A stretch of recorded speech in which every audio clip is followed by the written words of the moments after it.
قرب قیامت کی نشانیوں کو پورا ہوتا دیکھیں گے۔ ایک طرف پاکستان بھارت سے غزوہ ہند لڑ رہا ہوگا، دوسری جانب تیسری جنگ عظیم یا جنگ ہرمجدون عرب پر نافذ کر دی جائے گی۔ صہیونی دجال کی آمد سے قبل سعودیہ کو گریٹر اسرائیل میں شامل کرنا چاہتے ہیں، جس میں وہ کسی حد تک کامیاب بھی ہو رہے ہیں۔ یہ شہر بھی اسی مقصد کی خاطر بنایا جا رہا ہے۔ صہیونی اس شہر کو تجارت کا مرکز بنانا چاہتے ہیں۔ اس شہر کے بننے سے یہودیوں کے قبضہ میں 26,500 کلومیٹر کے علاقے تک رسائی ہوگی، جہاں وہ ایک بڑی بندرگاہ بنائیں گے جس سے وہ یورپ، افریقہ اور ایشیا میں بھی تجارت کر سکیں گے اور یہاں رہ کر سعودیہ کی معیشت کو بھی کنٹرول کریں گے۔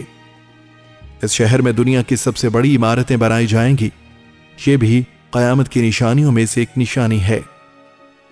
اس وقت دنیا کی سب سے بڑی عمارت دبئی میں برج خلیفہ ہے، جبکہ اس سے بھی بڑی عمارت سعودیہ میں جدہ ٹاور کے نام سے زیر تعمیر ہے، جو دنیا کی سب سے اونچی عمارت ہوگی۔